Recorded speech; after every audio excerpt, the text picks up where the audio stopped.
Julia, if you want to.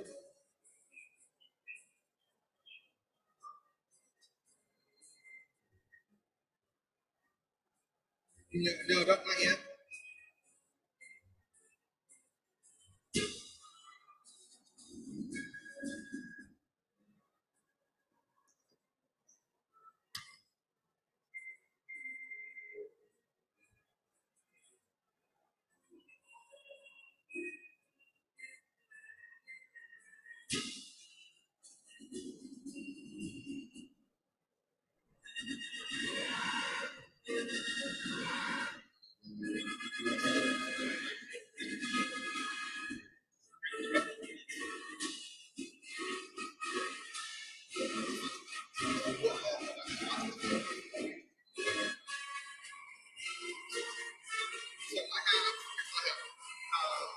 Well, basically what I have is I have this slide.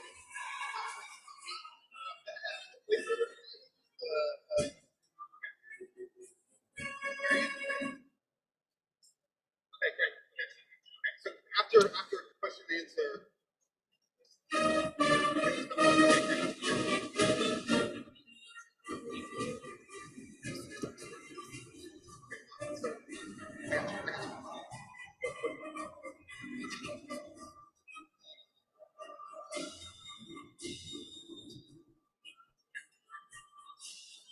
Howdy.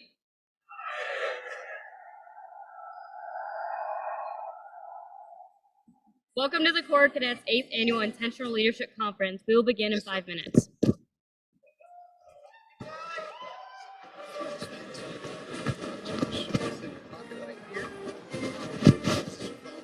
That's my phone.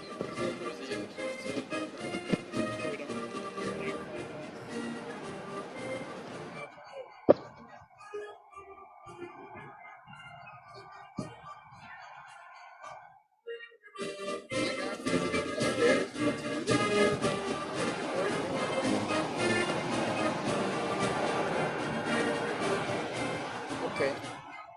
Hang on to that.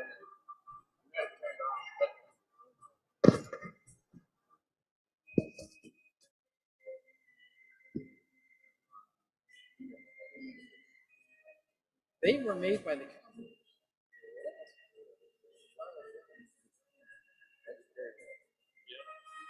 And if it's a stadium,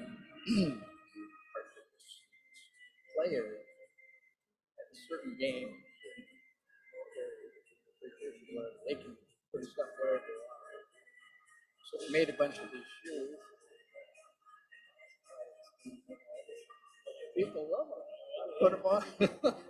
So I had dinner with the kids.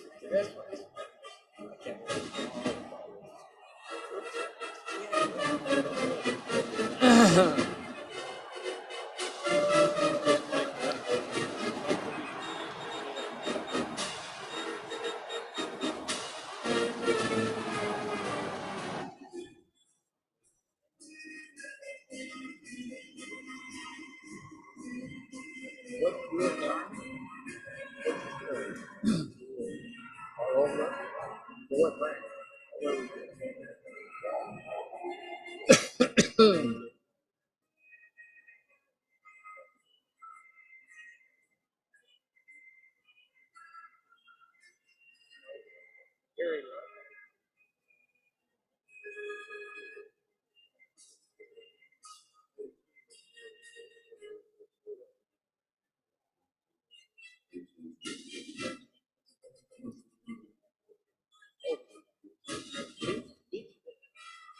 He graduated from Seattle University, so did I. And I haven't seen him. He went back to the board of trustees. And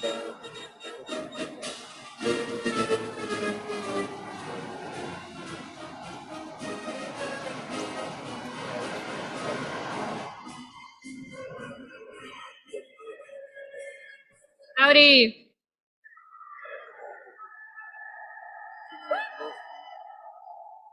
Welcome to the Corps Cadets 8th Annual Intentional Leadership Conference. We will begin in 2 minutes. Please take a moment to silence all electronic devices and try and fill in from the front back. Thank you. oh, not yet, huh? Sir, we have a little bit. Oh, all right. Guys probably don't like to sit around and be kept waiting. All right, no, they're soldiers. They're used to it. So.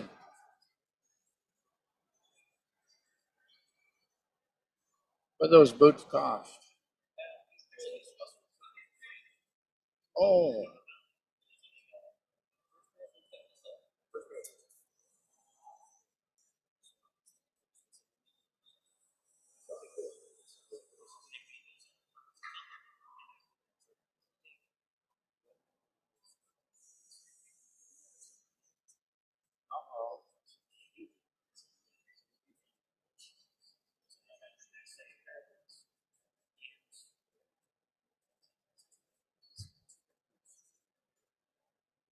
How much do they cost otherwise? Oh, God.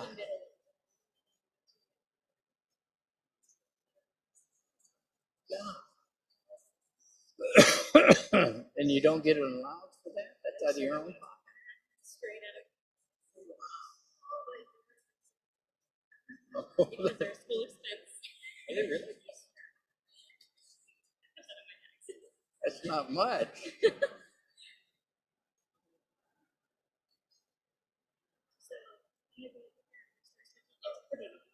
And then I'm going to introduce you and then say welcome to the stage. Okay. Sit down as I can.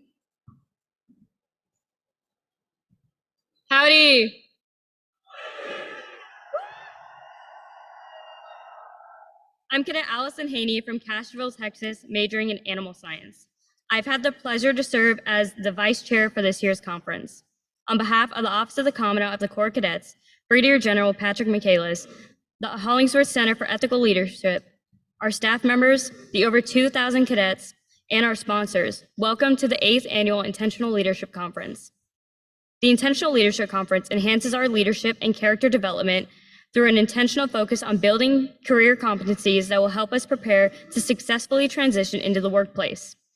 The conference also directly supports the Corps Cadets' mission to develop well-educated leaders of character, prepared for global leadership challenges of the future. Our conference theme is Ethical Leadership. It matters. This afternoon, you'll have the opportunity to hear our keynote speaker address this theme from his unique perspective. During our speaker's presentation, we'd like to remind those who are attending virtually to use the chat feature to ask any questions you may have. Please also include your name and organization with your question. On our conference, staff members will ask a question on your behalf. We'll try to get to as many questions as time allows. Ladies and gentlemen, it's an honor to now introduce our keynote speaker, Major General Patrick Brady, United States Army, retired. Major General Pat Brady was born in Phillips, South Dakota, population 729 according to the 2020 census, but he grew up in Seattle, Washington.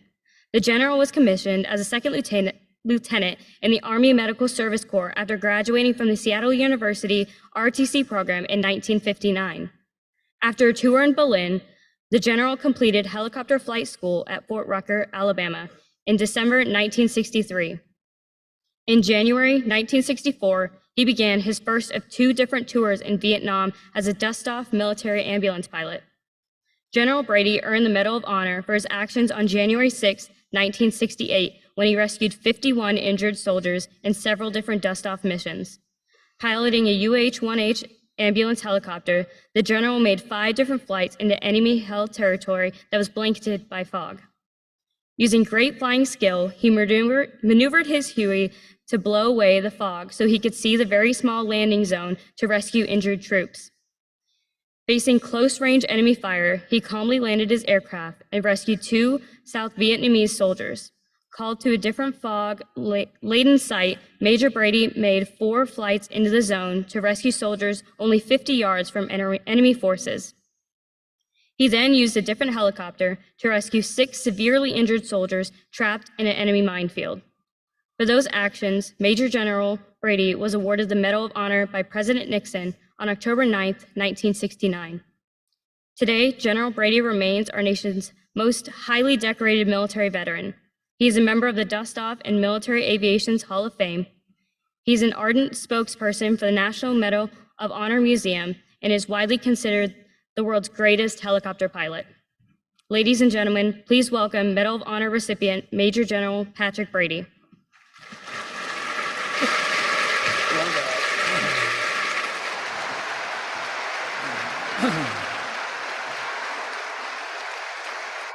Thank you, thank you. Thank you. I wish some of my fellow helicopter pilots could have heard that last remark about being the world's greatest. They all thought they were the greatest. So I've been asked to talk to you about leadership. And of course, leadership is the answer to all the problems we have in our life, in our nation, and in just about everything we do. Nothing could be more important. No subject, I think, can be more important than leadership. Now, I hope that you don't think that I think I'm speaking to you as an expert.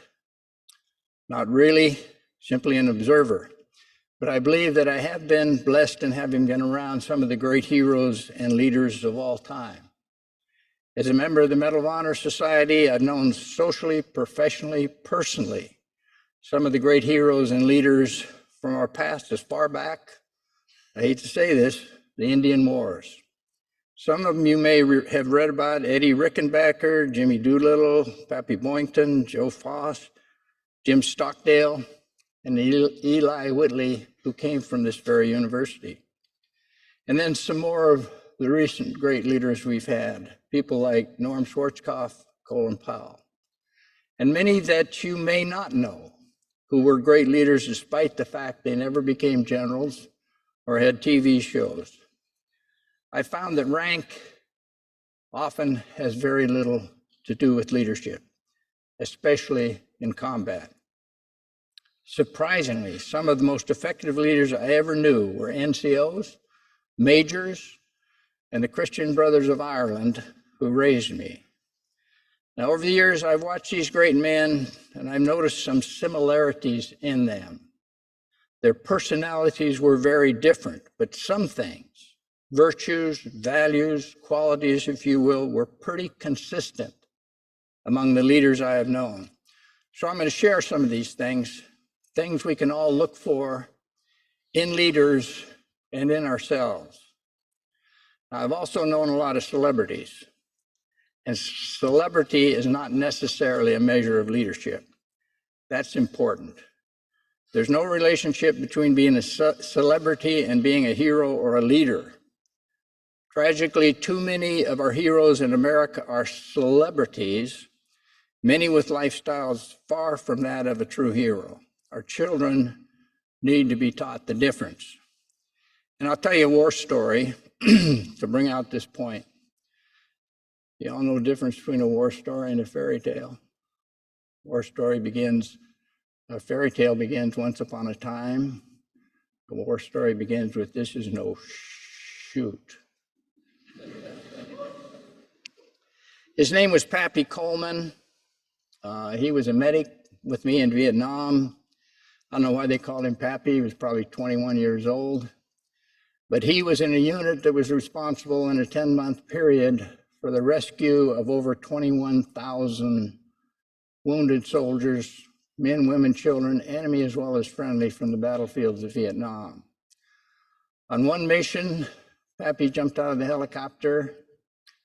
He was shot in the chicken plate, knocked him down, got up, shot in the chicken plate again, knocked him down, still got up. They killed the sniper. He went back into the battlefield to rescue the wounded. Another mission, he took a bullet right through the lips. They jumped on him to see if he was okay. He says, not to worry, I just kissed the bullet that had my name on it. Got himself up, back into the battlefield to rescue the wounded. He was with me in a minefield. Everything was going pretty good. Nobody moves in a minefield except my two crew members who ran into the minefield to rescue the wounded. And things were going pretty good until they either stepped on a mine or it was command detonated, blew them up in the air. Thought they were going to go through my rotor blades. They landed. Pappy's pants were on fire, put them out, back into the minefield to get the remaining wounded. I took Pappy and the crew chief, both of them were wounded at the hospital as well as all the patients, and he survived. Now, why is Pappy a hero? He had 18 years of service, 3 Silver Stars, 3 Purple Hearts, countless other medals, had been personally responsible probably for the rescue of over 3,500 wounded in his time in Vietnam. His family called, and they said, you have to come home. We have problems. Please come home. 18 years, he gave up his career, he gave up his pension, and he went home to take care of his family. So why is he a hero? 3 Silver Stars? No. 3 Purple Hearts? No. He is a hero because he was a good person. And we ought not to look on anyone as a hero unless they are also a good person. And one of the great things in my life was, it was a night I'll never forget. My beloved San Antonio Spurs had just kicked Miami's ass in the finals of the NBA. And Pappy's wife, Rose, called me and says, Pappy's dying. I says, Rose, he's been dying for a long time. I'm happy. You're going to ruin my night. She said, no, I'm serious. He's dying and he wants you to bury him. And so I says, yes. I didn't think he died a couple hours later. He had very specific instructions for me and how he wanted to be buried. His grandson's uniform. But worse than that, he wanted to be buried in Turkey Creek, Kentucky. They don't speak English in Turkey Creek, Kentucky. And it was my job to communicate with those folks and make sure that this great soldier was buried according to every everything he wanted, and we got it done. So let me address first the issue of whether or not leaders can be made, or if indeed, as many profess, they are born that way, and there's not much hope for those of us who are not so born. There's no answer to that question. Whether leaders are made or born is not important.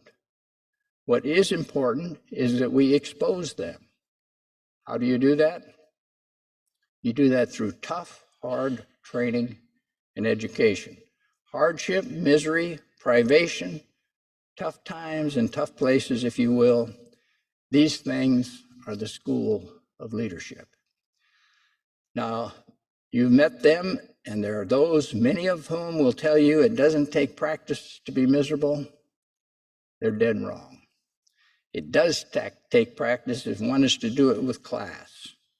Anyone who exercises responsibility will be miserable, will experience stress. Leaders handle hardship, misery, and privation, stress, if you will. Leaders handle these things with class. It exposes them. And I've also found that those with leadership potential who can be leaders crave tough, hard training and discipline. They welcome challenges. Now, they're going to moan about it, they're going to groan about it, but they will forever revere its source. Now, it takes courage to seek to endure hardship, misery, and privation, to hunt for challenges, and of course, courage is the one virtue we are told that's the king of all the others, because it secures them. No other virtue, not freedom, not justice, not anything, not anyone is safe, is secure without this thing called courage. Now, when we talk to the young people, we try to define it, and you may have a better definition, but for me, courage I define as you reach a breaking point, but you don't break. Courage then is the bedrock of leadership, indeed of success itself. Now, that statement may sound obvious, even a bit trite, but it's important to know the truth about courage. In many ways, we are not born equal. In terms of ability and opportunity, we are simply not all born equal. And you can look around yourself here and see how true that is. In fact, there's only one way in which we are all born equal, only in matters of courage. Each of us can have all the courage we want. You can't use it up. God has made this incredible gift infinitely available to all of us. In fact, it's a great equalizer in life. It certainly produces great people from those among us who were not given great ability or great opportunity. Now, the infinite availability of courage is also an ego killer. It destroys all excuses. It indelibly stamps mediocrity and failure as a result of choices and not chance. So we should teach our children, we should all know the blessings of courage, should know that we can go as far in life as our courage will take us, and that God will give us all the courage we need. It's hard for me to think of many failures which are not the result of a lack of courage. What then is the source of courage? Why are some people courageous, others not so much? I believe that the key to courage is faith, and the two are often confused. But it's the only rationale I've ever been able to articulate to explain some of the physical courage that I've seen in combat. And the moral courage I've seen as people cope with the stresses and fears of doing what's right in their struggle with their daily duties. Fear, of course, is the antithesis of courage. Fear is an emotion. Courage is a decision. And life is an endless series of decisions. In combat, I coped with fear through my faith. It was a great source of calm, of comfort, and it gave me great confidence. Because of my faith, I was able to do things that for me would have otherwise been impossible. Fear is really our faith on trial. Faith destroys fear. Fear in war is a weapon. It's something that we deliver to the enemy. But if you have faith, you'll be invulnerable to fear, either in combat or in life. And fear, as we've seen recently, is also a form of slavery. I can define my faith. I'm not sure I could do it for others. I certainly wouldn't try. But somehow it's all tied to love and to sacrifice. We talk about sacrifice, which I define as love in action. Faith causes us to believe there's something beyond a particular moment, something above and beyond ourselves. The author of Courage, Love, and Goodness, something that makes it worthwhile to live and to die. I've never known anyone with enduring, repetitive courage who was not also a person of faith. And I don't think it's an accident that in many polls, there's no group with greater faith than military people. That's why military people are so courageous. And by the way, athletes come in second. There's a story about a football player that I think illustrates the key to courage. He was not very good, but his team was going to a bowl game many years ago. And in those days, they traveled by train. He got word along the way that his dad was very ill. He turned around and went back. His dad died shortly after he got there. And after the funeral, he caught a train to join the team. On the day of the game, he pleaded with the coach to let him play. As I said, he was not very good. But the coaches decided that in memory of his father, they would let him start and get him out early before he caused any damage. In those days, the players went both ways. He played sensationally. They kept him in. He was all over the place. And in fact, he scored the winning touchdown. The coaches were amazed and delighted and asked him how he did it. He said, "My dad was blind all my life, and this was the first time he could watch me play." It took courage for that young man to be willing to ask his coach to play in such an important game, to compete against the very best under great stress. But it was his faith that gave him the courage to do it. He had faith that his blind father was there and could finally see and was watching him play football for the first time. He could not let his father down. Now, what are the fruits of courage? What do we find in courageous people? Their capacity for sacrifice stands out. The sacrifices required of a leader require lots of courage. Sacrifice, for me, is best defined as love in action. You take that great emotion and you do something with it. For a soldier, of course, what is done can be very dangerous. It's through sacrifice, though, that we show our love for our country, our patriotism. It's easy to see that a soldier, a military person's love is a foundation for the security of our people. And for that reason, it's vital that we be a lovable people, a people worthy of a soldier's sacrifice. Now, a word on patriotism, which is not well understood, but essential to the survival of a free people. This country cannot survive if we don't grow and develop patriots. It's not someone who says they love their country. It's someone who proves that love by supporting and defending their country. Support and defend are the operative words. That's how you prove your love. We have some problems with that today.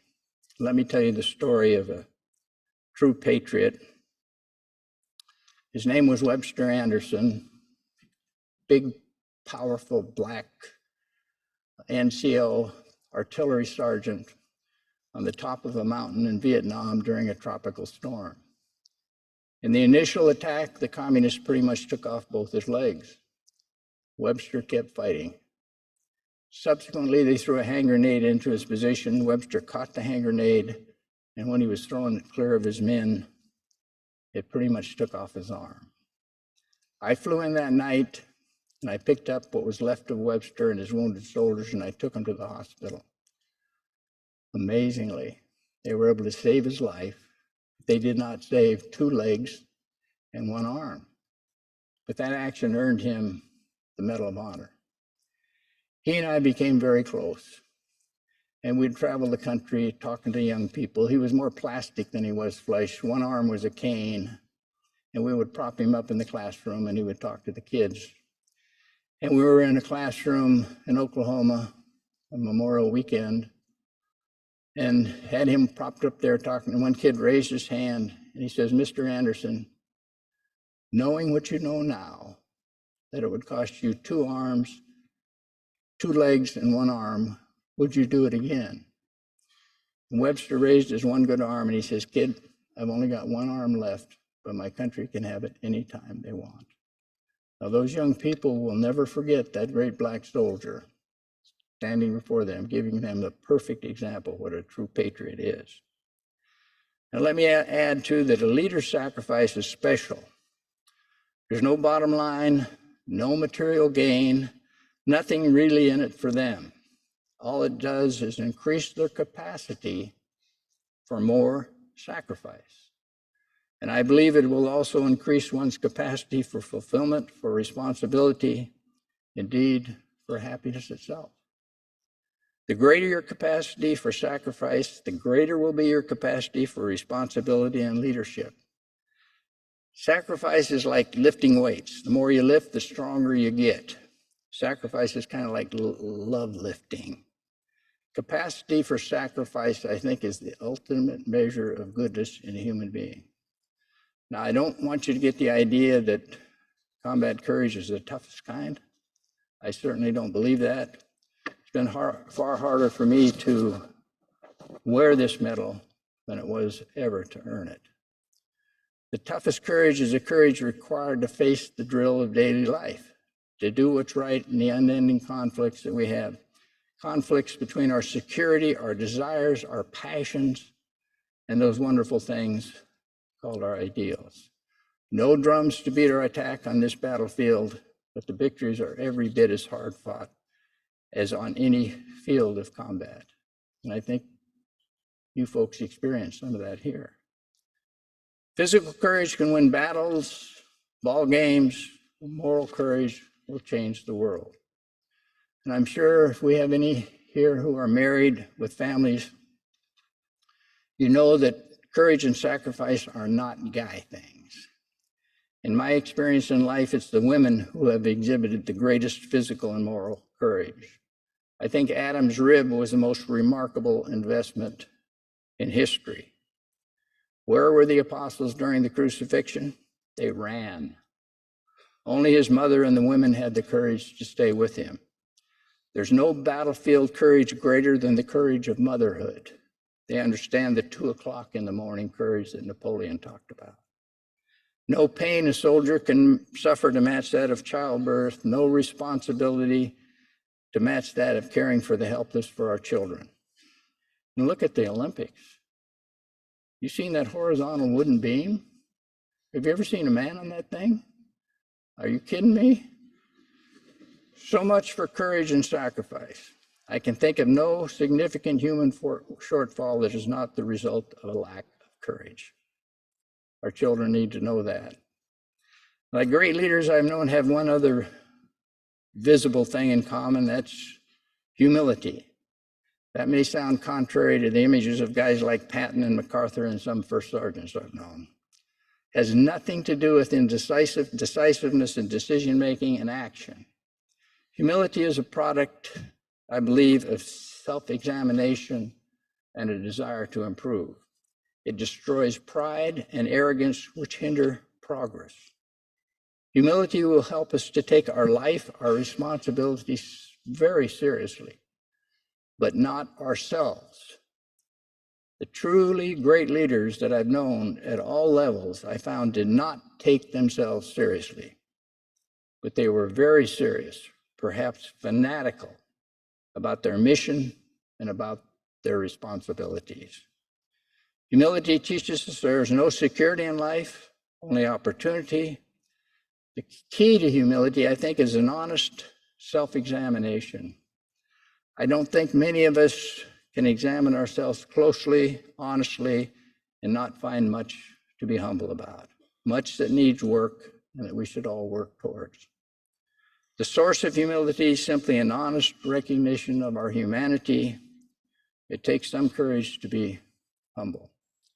Now, this business of unmerited self-esteem is a leadership killer, and it's a deadly thing to impose on our children.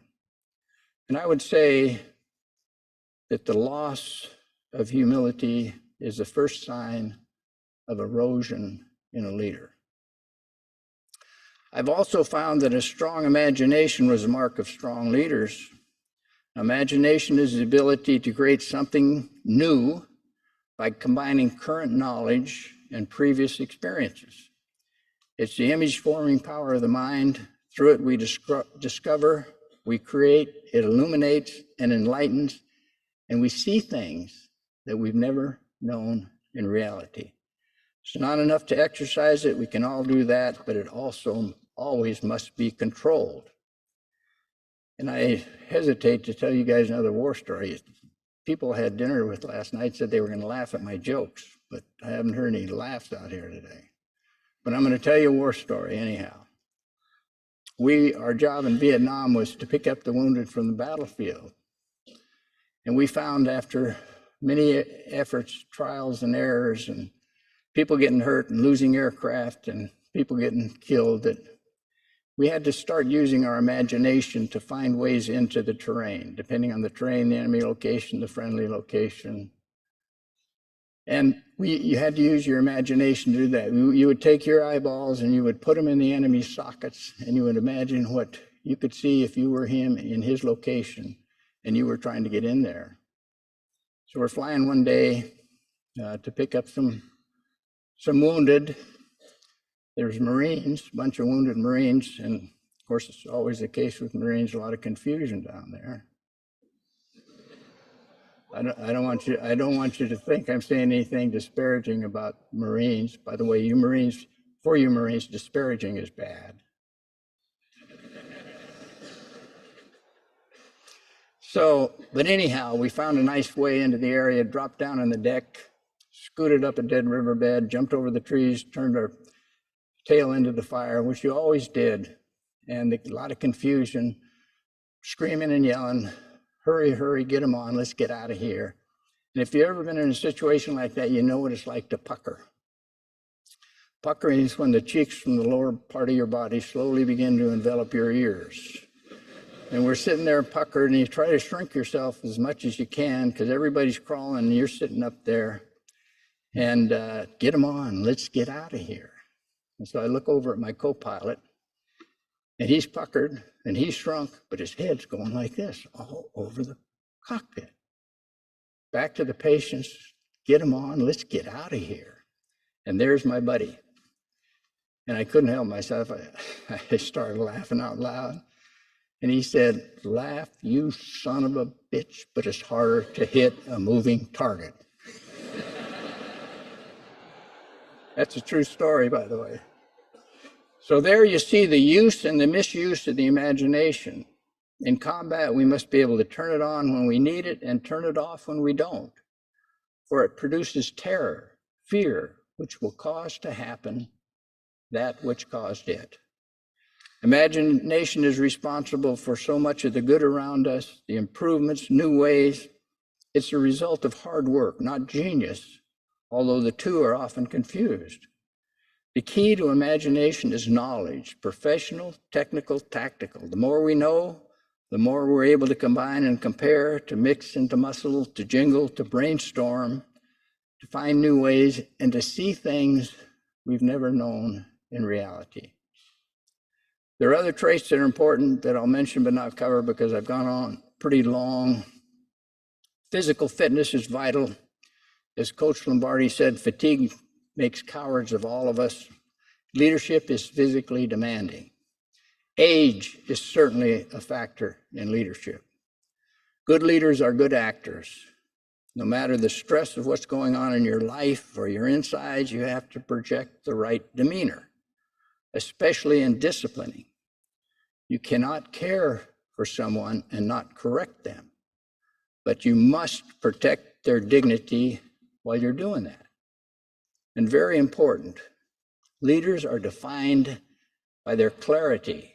They can communicate, and what they communicate is not only easily understood, It cannot be misunderstood. And that's the key to good communications, and good leaders are certainly very able to do that. Experience is overrated, much more related to caring and alertness. You remember we heard the story about the cat that sat on a hot stove lid. That cat will never do that again, but it will also never sit on a cold stove lid. Now, much experience can be gained vicariously. They say good judgment comes from bad experiences, but you can avoid bad experiences if you learn from the bad experiences of others. That's why a guy like me and teachers and coaches and veterans are important. I remember once feeling really bad after screwing something up really bad. And my boss says, "Don't feel bad, Pat. No one is a complete loss. They can always serve as a bad example." Both leaders and managers must be able to plan. That is important, but the ability to anticipate is more important. Anticipation closely related to imagination and a vital trait of leadership. When I asked my wife what the greatest trait of a leader was, she said kindness. So I better add that. I guess a little touchy-feely doesn't hurt.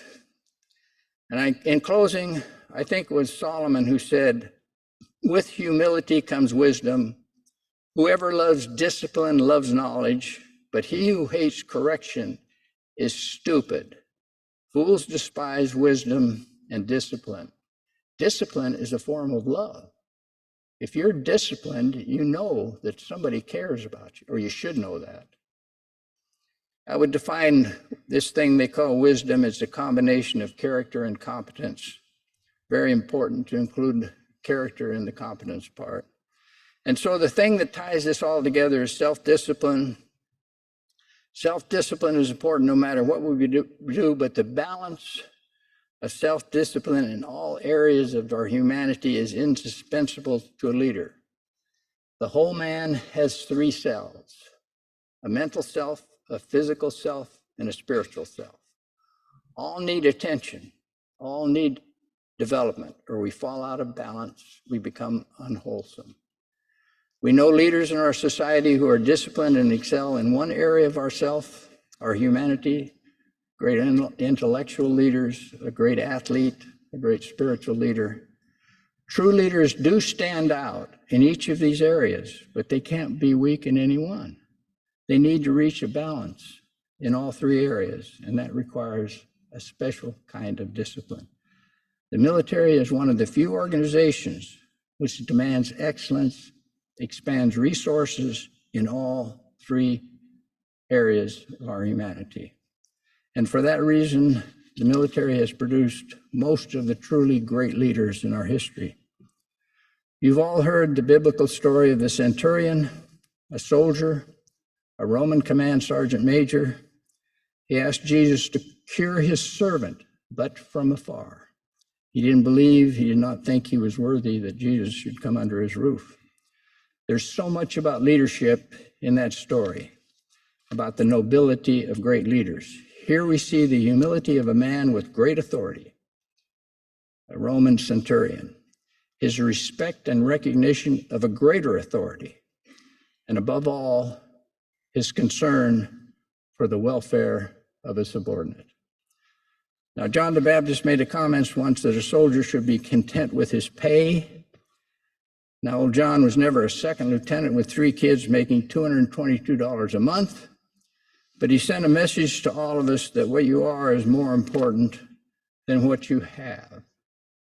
And that was the message of Jesus, of all great leaders, the great message of leadership. What you are defines what you can give. You cannot give, you cannot sacrifice, you cannot lead if you do not possess the qualities of a leader. The qualities of a leader are a function of your courage, based in faith, sacrifice, based in love, all of which makes you care about people, about what is right, and about doing what is right. Shortest definition of leadership is simply taking care of others. And that's what a leader does. The scope of your leadership potential is related to the scope of those you are able to care for. Bear Bryant once said, "I have the gift of leadership and I can do that, but I don't try to change the world. I just go at it one football player at a time." Most of us will never change the world, but we can do a lot if we just go at it one coworker, one child, one neighbor, or one soldier at a time. God bless you guys. It's been a pleasure being with you. Most of my friends are ex-Aggies, or if there is such a thing as ex-Aggies. So I guess that's it. Questions?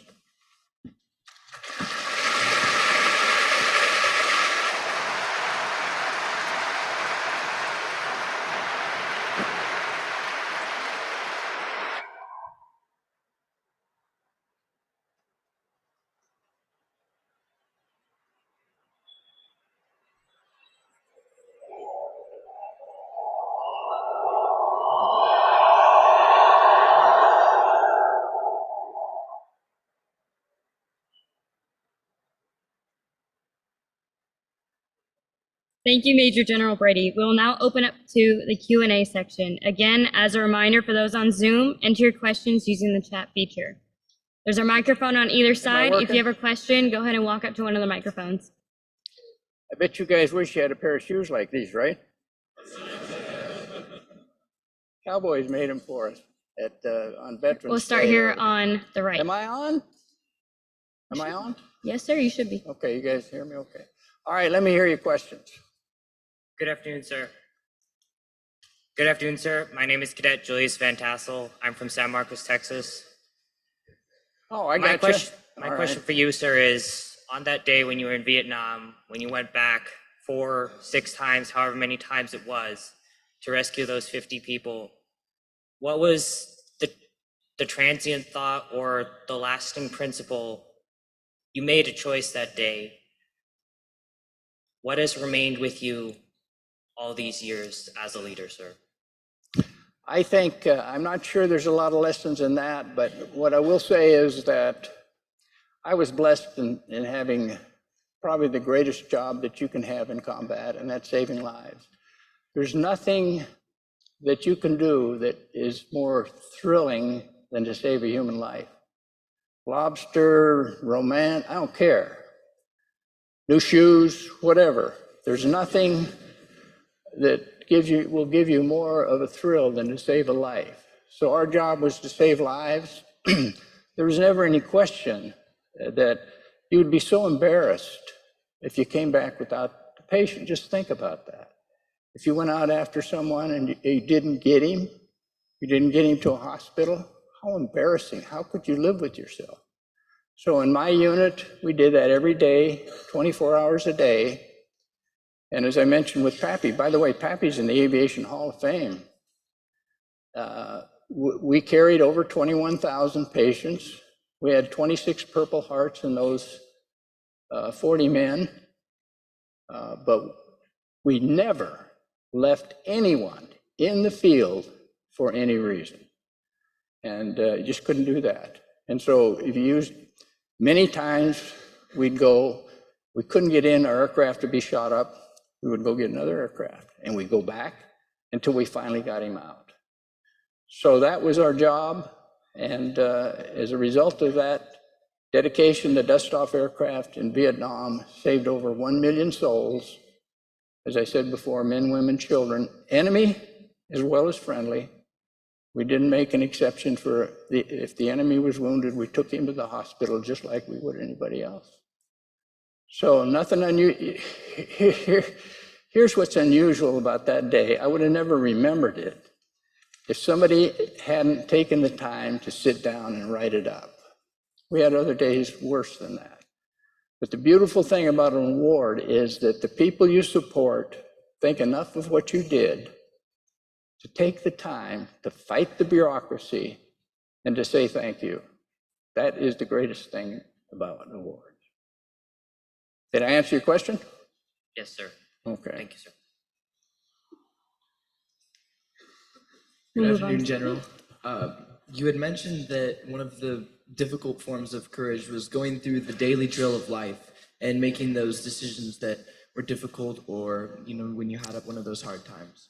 And so what sort of advice would you give to us as a group to be able to go through that and make those correct and morally good decisions? Yeah, I firmly believe that. I think my son went to West Point, Beast Barracks, the whole drill. What you folks go through here on a daily basis, I've listened to your schedule. I mean, that's tough. That's tough. It's got to be stressful. And as I said, you're going to reach a breaking point if you have faith in what you're doing and what this is all about. And if you're focused on the end and not the duration, then you won't break, and you'll make it through. But for me, we get together, the recipients get together, and we tell each other all lies about how veterans do. We get together and tell a bunch of lies, and about combat and how I'm the greatest helicopter pilot that ever lived and everything. And that's true, by the way. I firmly believe it. But I don't think that there's anything that we did that is as tough as some of the demands that have been made on us since we became. For what we did in a few hours of combat pales before what many of your teachers, your professors, your parents, the business people around you, pales before what they do in terms of creating jobs, taking care of families, providing charity and things like that. That takes courage, that takes sacrifice. And to me, the moral courage far exceeds the physical courage. And what you're going through here, there's some physical things, I know. You got to be in condition. You guys are all in condition. But it's the stress. It's the schedule. It's the studies. And so you've got to have a lot of courage. You got to be willing to sacrifice, but take some time out during the day and say a prayer. That's what worked for me. As I said, when we get together with my buddies, and they're talking about this or that, I was never afraid in combat. Never. I've been almost dead a bunch of times, but I never was afraid. I knew if I got killed doing what I was doing, what better way to die? So it was because of my faith. I had a belief in something above and beyond me and what I was doing. Did I get it? Yes, sir. Thank you very much. Good afternoon, General. My name is Cadet Carey. I'm from Monroe Township, New Jersey. My question, well, it's not really a question, but I really enjoyed the fact how you tied in the faith aspect into the talk. And I think the qualities of the Holy Spirit, the fruits and gifts, are extremely parallel to all the to your stories and whatnot. And what gives me going back, I remember I was applying for the Army scholarship, and it was the last board, and I got no money, no 3-year, no 4-year, and I was on a plane, and there was a gentleman looking at me, and I was beyond, that was my dream, that was my dream, and he looked at me, and he looked me in the eyes, and he goes, "Kid, you're gonna make it. What you have to do is beat these distractions and temptations." And on actually Halloween, I got a 4-year scholarship, and it worked out. But God works in mysterious ways. But do you agree with that gentleman that I met on the plane, that the biggest things facing our generation is just distraction and temptations? Oh, heck yes. Well, we had temptations when I was young too.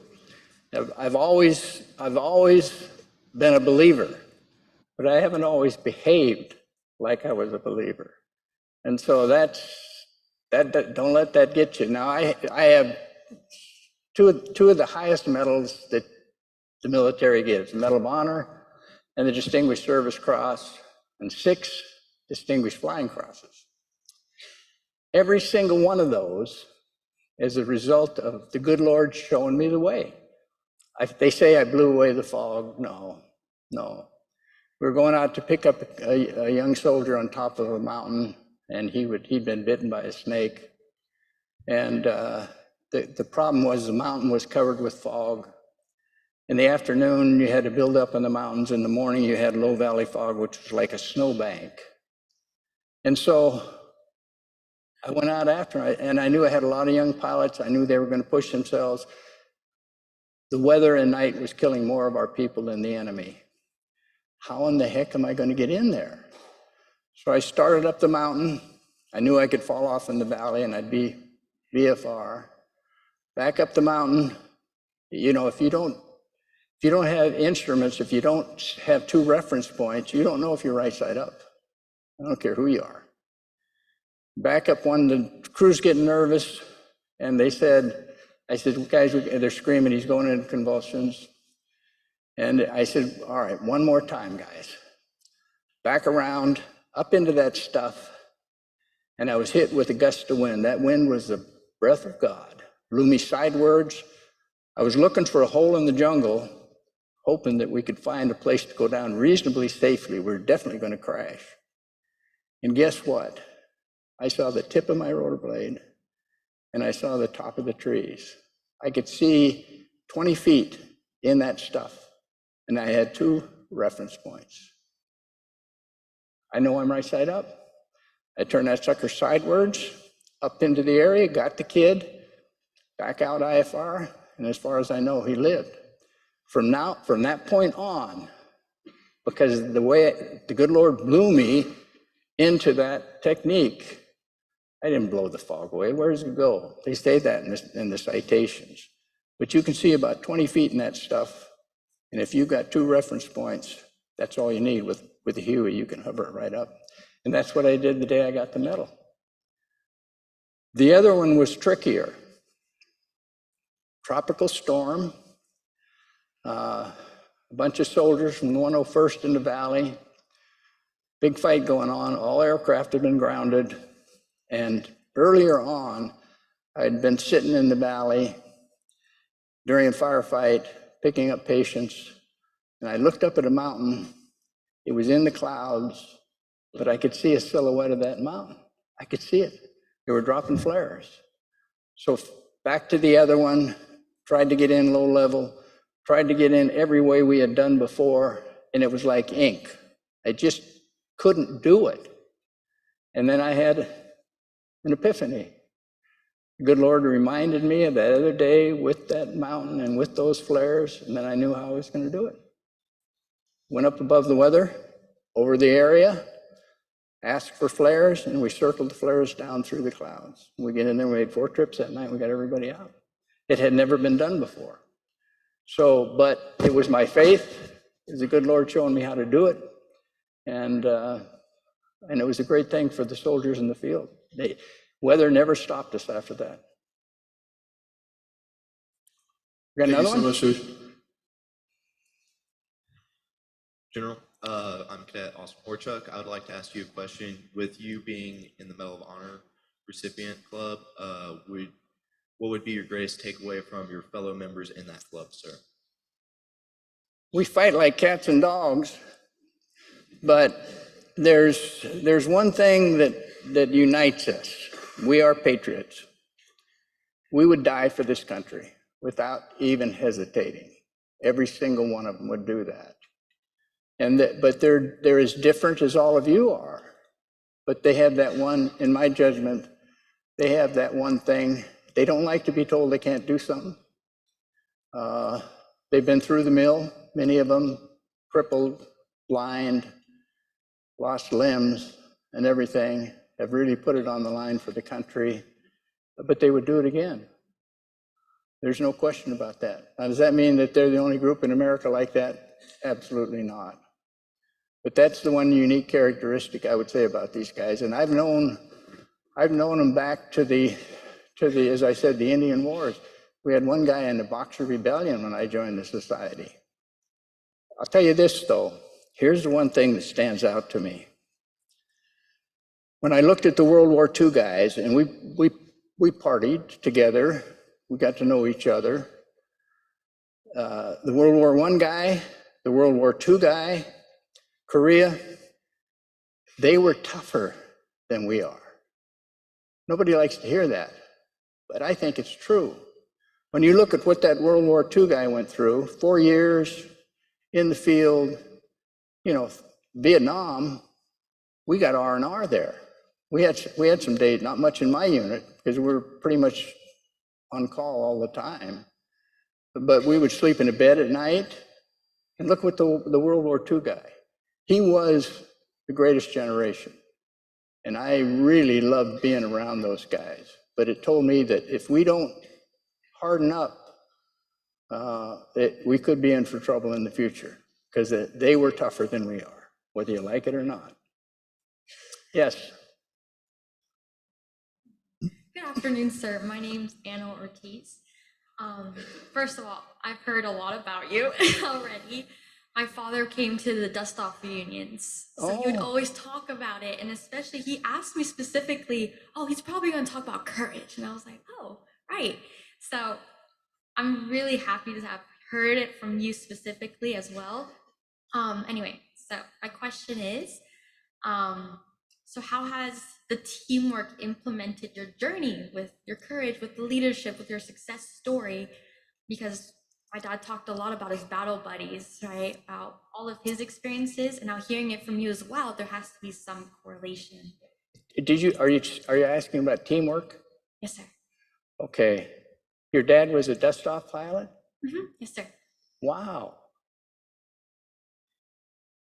Where's my humble aid? Make sure this lady gets a coin, Michael. Right here. All right. So, not for you, for your dad. Of course.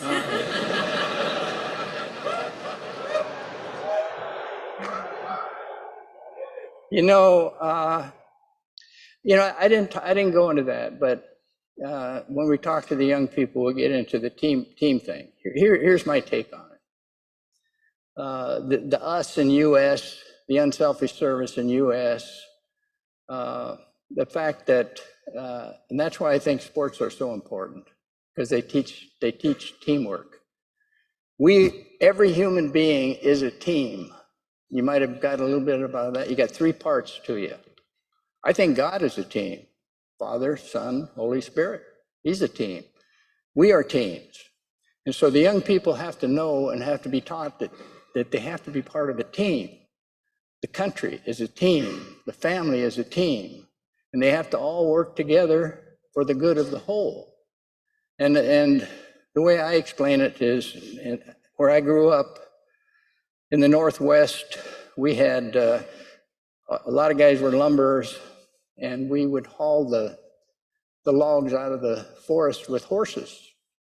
And so we would have horse pulling contests. And so one contest, the winning horse pulled like 9,000 pounds. The number 2 horse pulled something less than 9,000 pounds. So let's put them together as a team and see what they can do. Together, they pulled 27,000 pounds. Now, that's the effect of teamwork. That's why teamwork is so important. None of us will ever amount to anything without the help of our fellow man, without our family, our coaches, our teachers. I mean, you can't go it on your own. You just can't. With me, I had the good Lord with me. And I think that whatever success I experienced was because of that. So, give my best to your dad. Hey, of course. Thank you so much. Yeah. By the way, did you see the coin? Look at it. The women love it because I got my picture on it.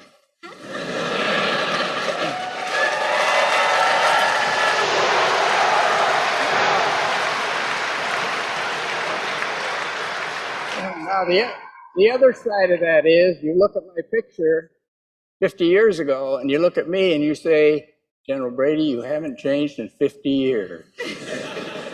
Say it. General Brady, you haven't changed in over 50 years, sir. That's what they all say.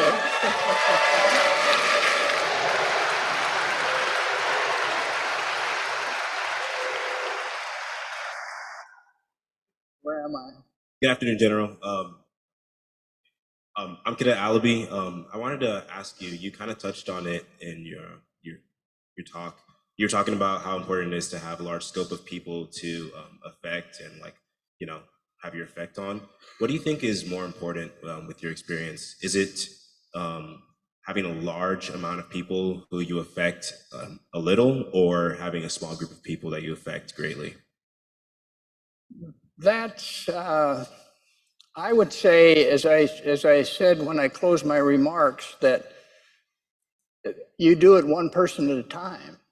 You live your life in such a way that by your example, you will influence and help every person that you meet. And whether it's a large group or a small group, the most important thing is that you present a good example for your fellow man. If he or she is in dire circumstances or needs help, that you provide that help. That's what's important. There's nothing more important in leadership or anything else. And I don't think I talked about this, is example. I mean, example. You look at the great leader, look at Jesus, look at the example this guy set, and it's still going on thousands of years afterwards. So and the people that have impressed me in my life, it was something they did as an example. I don't care whether it was on the football field or the battlefield, and like a guy like Pappy Coleman. I mean, think about it. This guy, and he wasn't alone in the unit. As I said, we had 26 out of 40 people were shot or wounded in some way or another. And they kept going back.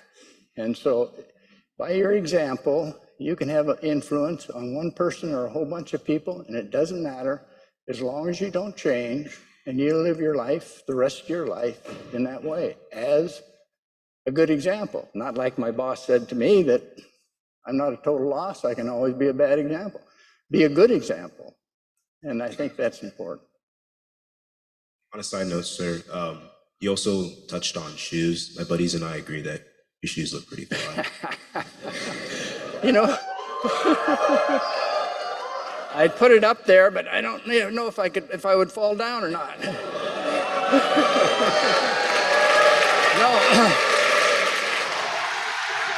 When I got these shoes, I looked at them. I said, those are the god-awfulest, ugliest things I ever saw. And then I put them on. Everybody loved them, so I wear them everywhere now. We're doing okay? Good afternoon, sir. My name is Deshaun Watson. I'm from Flower Mound, Texas. You talked about the importance of personal values with your values of faith, courage, sacrifice, humility, imagination, knowledge, communication, discipline, and kindness.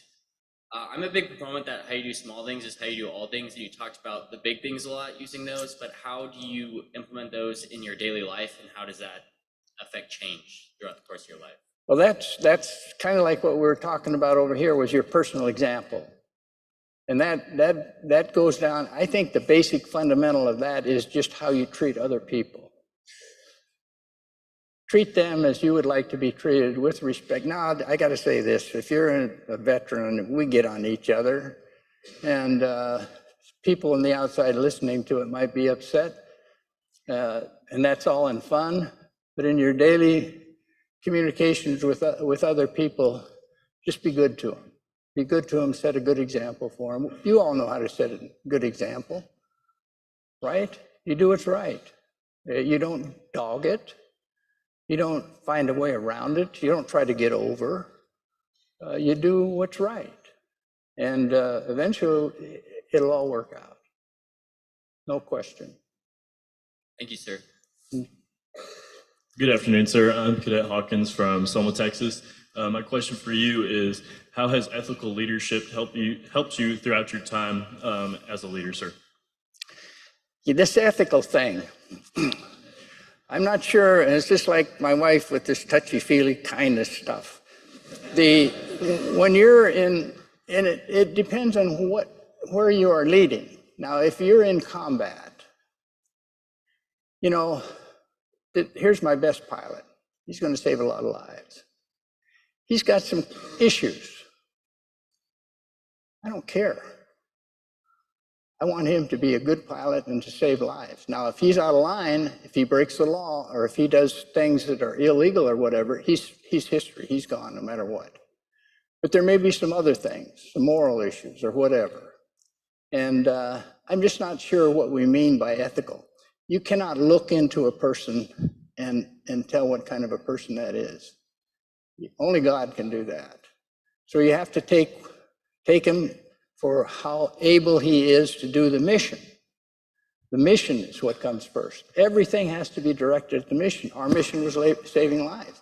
If I had a guy, and we had people like this, very few, but if they showed an unwillingness, an unwilling co-pilot, and we had medics, we had 1 or 2 medics that see some horrible things on the battlefield, and it got to them. And so we had to get rid of them because they were no longer functional. And so that's military. Now, if it's a corporation or something like that, I just don't know what they mean by ethical.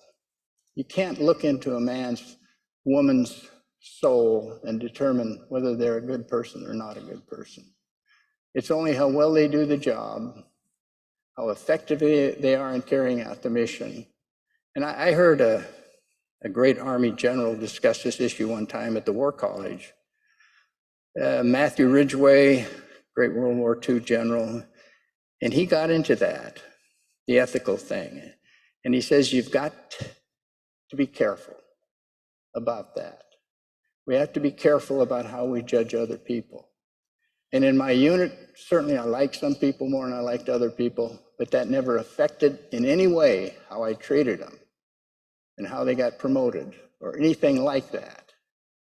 It's just a part of human nature. You like some people, you don't like other people, but that doesn't matter. As long as they're doing the job, accomplishing the mission, and not causing any kind of problem. So ethics is a great thing in business. It's a great thing in a lot of things. But you just have to be careful how you define it. How do you define ethics? And it's the same with some of the empathies. Another one drove me nuts. I don't even know what the hell that is, but somebody's talking in leadership terms about empathy. Now, what does that mean?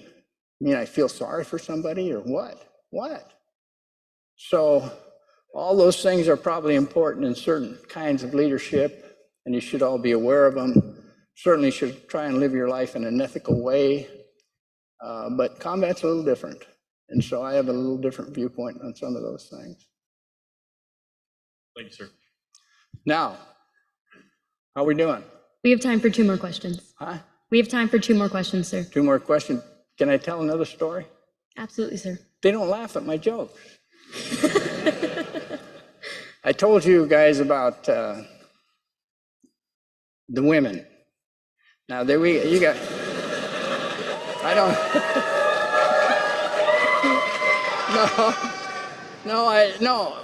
The ladies, whatever we call them nowadays, but the greatest heroes in my life were the women. My wife, of all the people I've known, all the Medal of Honor recipients, all the heroes that I've ever known in combat anywhere, she's the great hero of my life. I never met another person like her. So, and she's the reason that I became a soldier. When I came out of high school, I had several scholarships to go play football at different universities around the Northwest. And but at the time, I was stalking this foxy chick. The foxy chick. There's some stalkers out there. The foxy chick was going to go to a university that didn't have a football team, but it had ROTC and it was mandatory. And so, what the hell am I going to do? I lose this fox. Give up the scholarships. I got to pay my way, and so I followed the foxy chick.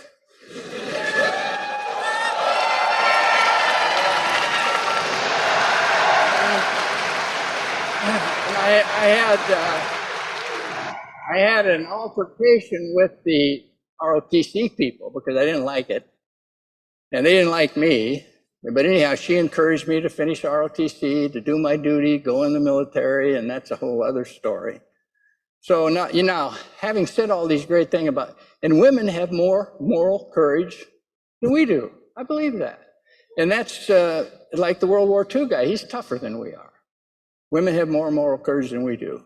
Maybe physical courage too. But now, having said that, wives, the military wife, God's greatest creature, they can be a pain in the ass. My wife would get after me. I'd be traveling. I was gone a lot. And so I'd come home, she'd get on my case. Dear, please, I can't help it. Get off my case. And so I said one time, finally, I said, why don't you get a hobby?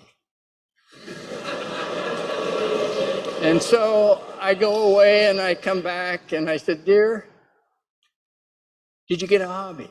She said, yes, I did. Well, what is it? She said, well, I'll show you. I'm going to raise chickens. And I said, she's a city girl. I'm a country boy. She goes out there and sure enough, there's 2 roosters and 1 hen. And I says, dear, I think you're missing the point. She said, no, you're missing the point. One of those roosters travels a lot.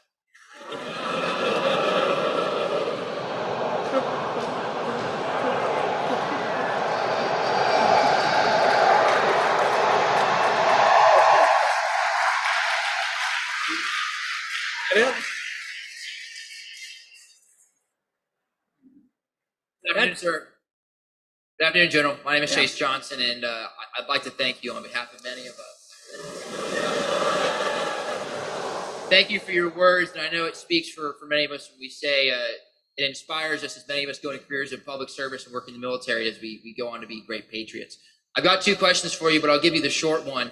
I don't know what your schedule is this evening, but Bannon's is open, and if you do me the honor and let me buy you a beer, it'd be an awesome opportunity. I have to check with my aide. Thank you, sir. He's in charge. What's the long question? That's The long it? question is, out of your experience in the military and in the civilian world, what's some of the greatest qualities of a leader that made the most impact on your life and your leadership dilemma or your leadership philosophy? You know, here's what I think it was. When, as I said, I hated the friggin' military. I didn't want nothing to do with it. In those days, you had no option. I had to go in as an enlisted guy. I'm married. My wife says, you will finish ROTC, so I will finish ROTC, and then go in. I'm a 2nd lieutenant. Couple things. My first assignment is Berlin, Germany. Berlin in those days was 110 miles behind the Iron Curtain. You had to go through the Soviet Union in those days to get to Berlin. And when I got there, my wife was pregnant. I had to lie to get her on the airplane. When I got there, there's a guy meeting me at the train. He takes me to my apartment. Good Lord. I had china there. They put some food in the refrigerator. The next morning, the commander's wife, he was an 06. He later became Chief of Staff of the Army. He was commander of all forces in Vietnam. He built the Halikoa Hotel in Hawaii named Fred Wyand. His wife comes to see my wife to make sure she's okay. I thought, damn, I have never been around the colonel's wife before. And here this guy's concerned about my wife. So the other thing is, I'm serving with guys like Norm Schwarzkopf. He was there when I was there. And he was a high quality person. All those people that I served with in the Berlin Brigade were high quality people. And I thought, damn, look at me and look at these guys. And so I thought it might be a good thing to grow up and be like them. Then fast forward, this is another thing that leaders have that I never had. But fast forward, I worked for General Wyand for maybe 5 or 6 months. A year and a half later, my wife and I are at the Officers Club in Heidelberg, Germany. And he's across the room, and he looks at me and he looks at Nancy, and he starts walking towards her. And I says, damn, by this time he's a general. But, I don't want to be around colonels, let alone generals. And so he comes, and by the time he gets to us, he doesn't say, hi, how are you? He says, hi, Pat. Hi, Nancy, how are you? I thought, holy cow. I'm a nobody 2nd lieutenant. He's the colonel. He's the boss of thousands of troops, and he remembered my name. So you should develop that ability, because that is certainly true of most of the great leaders I've known. They have an ability, and I think it's because they care for people, but they have an ability to remember names. And that was the first impression I got. And then they built the wall, and the whole world changed. I saw communism up close and personal, and that was the end of that. So. Thank you, sir. This is going to be the last question. Good evening, sir. My name is Cadet Moscow, and I'm from San Antonio, Texas. So am I. I can attest the San Antonio Spurs have not been doing as well since you saw them. That's true. You said that you define courage as reaching a breaking point and not breaking, but has there ever been a time, either before, during, or after the war, that you may not have lacked courage but did break? And if so, how did you get through it? Yeah. I don't know if, well, there's been a lot of times when I almost broke. I'm sure there were a lot of times when I did. But I can't think of anything offhand. Certainly never happened in Vietnam. I do remember one time, and this is, I encouraged my company to compete for what they called in those days the German sports medal. I may be the first American to ever get that medal. You had to compete in 5 events, and the German police judged you in each of those events. The last event was a 5,000-meter run. I was a sprinter. I wasn't a long distance guy. Hated it. And I'm running, I'm dying, absolutely dying. And this German policeman who's pacing us, he turns around and he starts running backwards. And he's just making fun of me. And so I was ready to quit. I didn't like it. I couldn't breathe. I was miserable. And that son of a gun starts running backwards. And so I made it by like 3 seconds, but I didn't make it. I was ready to break, but because of the inspiration of that guy, I did not break. And I think that'll happen in any of those instances where you reach the breaking point. You can look somewhere and find somebody who will keep you. If you break, it's not all over. But if you break in certain circumstances, it is all over. So very important that you don't break. Thank you, sir. Major General Brady, on behalf of the Office of the Commandant, the Hollingsworth Center for Ethical Leadership, our conference delegates, and our sponsors, thank you for your inspiring and enlightening presentation. You guys.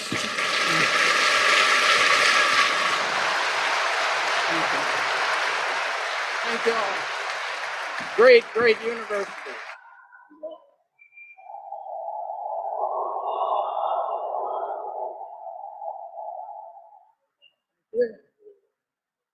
How did I do?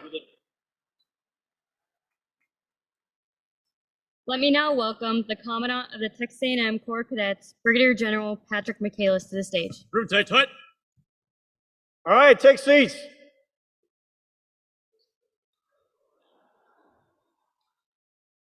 Chase, I will buy you a beer.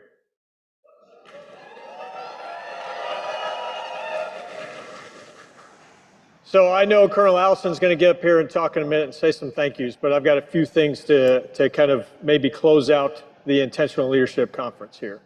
One, I think you should walk away from this last speaker, and if you didn't take copious notes, you didn't really think about what he was talking about, maybe you should go back and watch the video.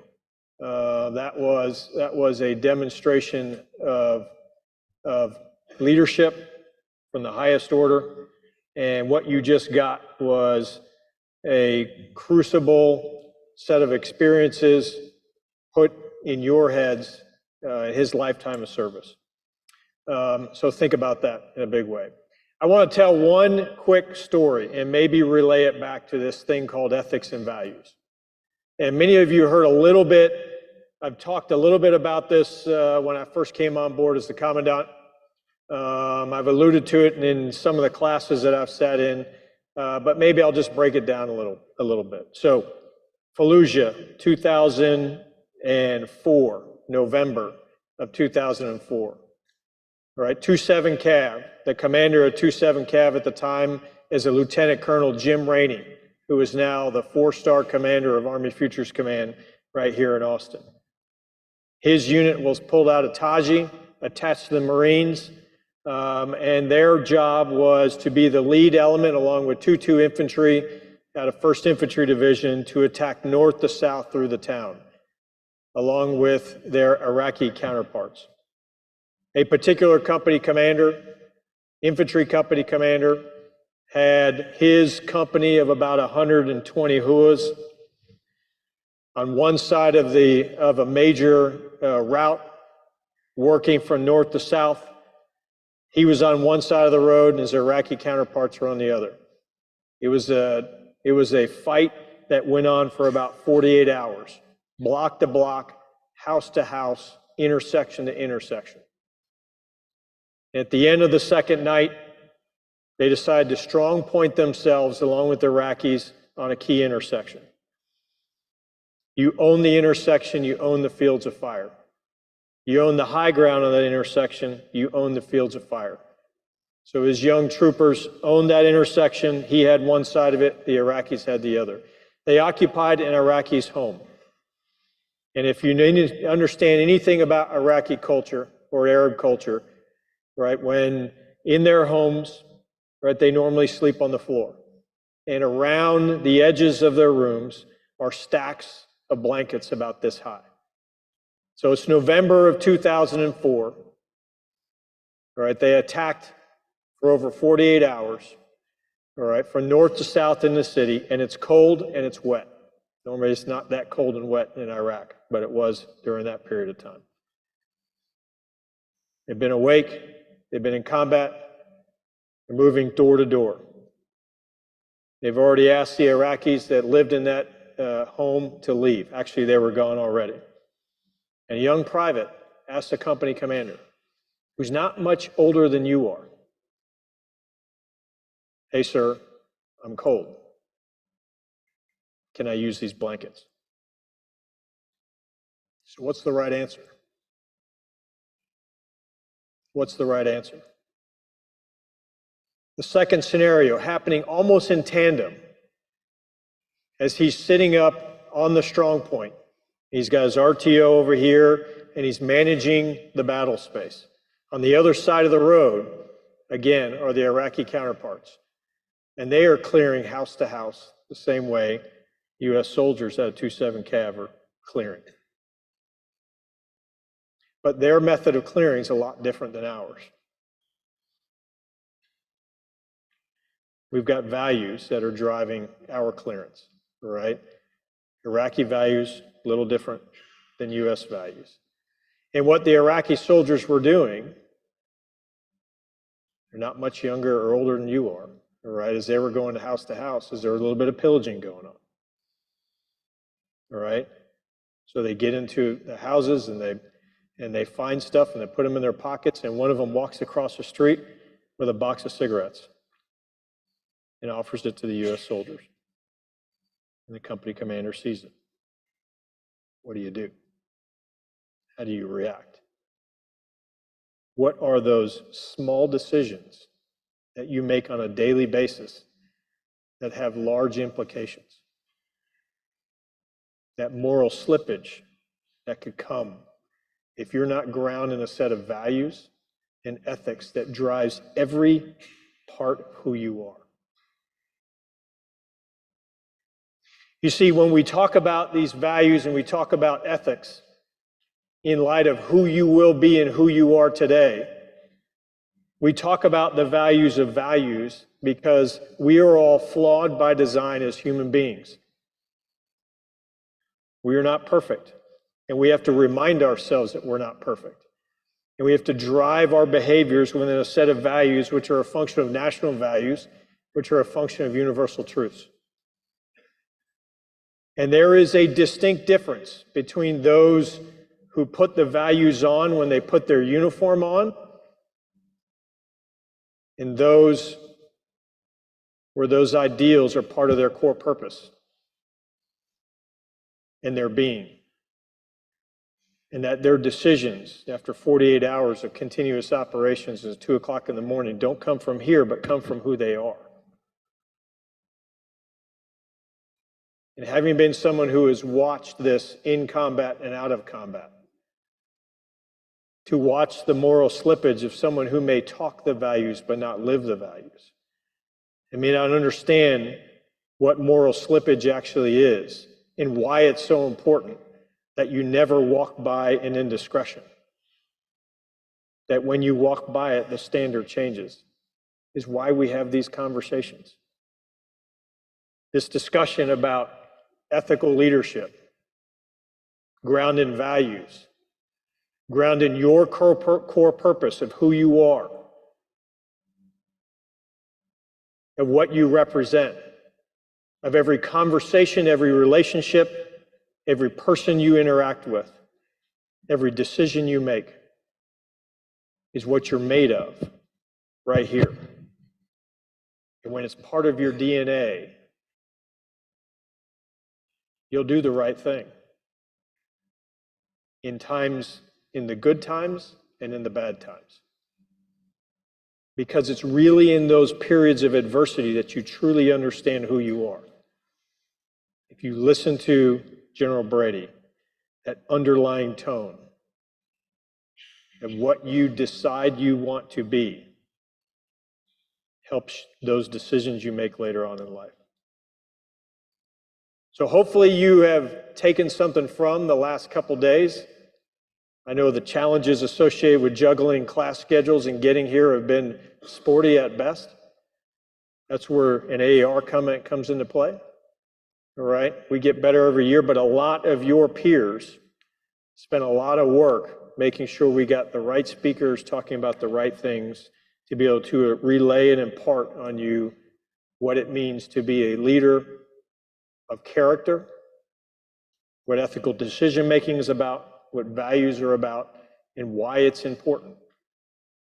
And when you recognize that we are all flawed by design, then you understand the values of values and why we talk about it so often, and why we live it so often, and why we emphasize it so often.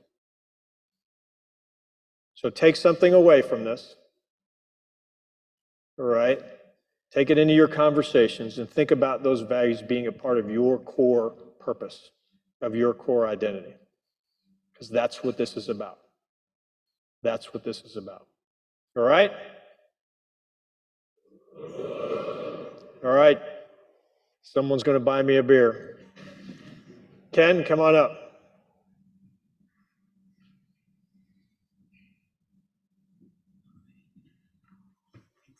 All right, I'm out. Thanks, everybody. Have a nice day.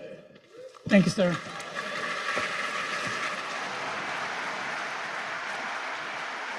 All right. Howdy. I'm Colonel Ken Allison. I'm the Associate Director for the Hollingsworth Center for Ethical Leadership. More importantly, it has been my honor. It's been an honor to work with the cadet planning team to plan and execute this conference. And, you know, in 2016, when we put on the first conference, my coworker, Dr. Tony Brown, he looked at the conference delegates, and at that time, it's only about 150 delegates. And he used one word. He said, wow. I like that word because it's simple. I'm an East Texas boy. I could say it forward, wow.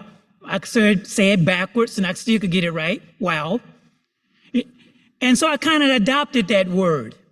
And after our second conference, guess what we said? Half right, wow, wow. After our third conference, what do you think we said? Exactly, but today I'm not going to say wow 8 times. I'm going to say we had an 8 wow conference. So you may say, as I look out there, I can see your faces, you're thinking 2 things. First thing is, how long is Allison going to talk? The second thing you're thinking is, what makes an 8-wow conference? Let me tell you what makes an 8-wow conference. It starts with leadership from the top. So thanks to the Commandant, General Michaelis, the Commandant staff, the ROTC staff, right? The cadet leadership team, thanks for making the WOW conference happen. Also, you say, well, Allison, again, what makes this WOW conference happen? It doesn't happen without money. Okay, shoulda, coulda, woulda happens without money. So we're gonna say thanks to our sponsors. We had 2 platinum sponsors this year, the Texas Pioneer Foundation and the Quad Moms. Thank you for your sponsorship.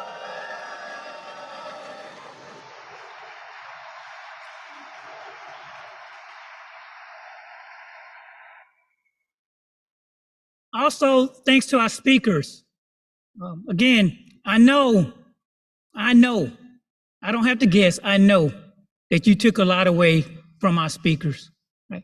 So I want to thank them for taking their time and effort and coming to Aggieland and devoting their energy, their thoughts and ideas to you. Let's put those into action. Also, WOW happens because of great support.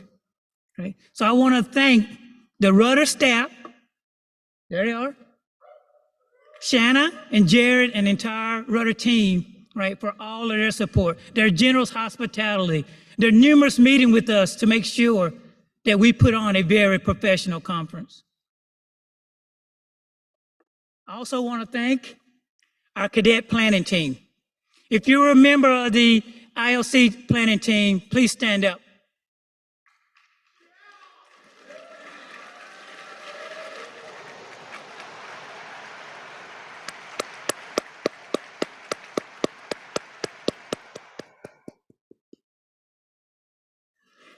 For these men and women, in addition to everything else that they do in the Corps, right, they took on the extra challenge of putting on this 8-WOW conference for you. And I want to bring out our conference chair and vice chair. And I want you guys to give them an additional round of applause for all the time and effort.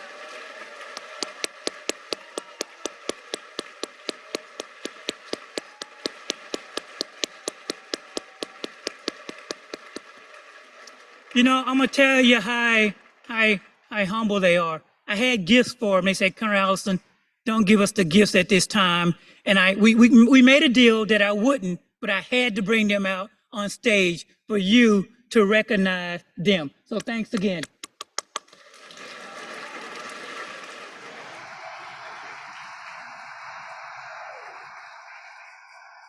And last but not least, what makes the 8-WOW conference is you.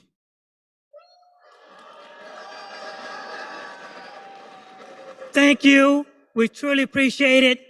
With that, go out, lead ethically. It matters. Thank you.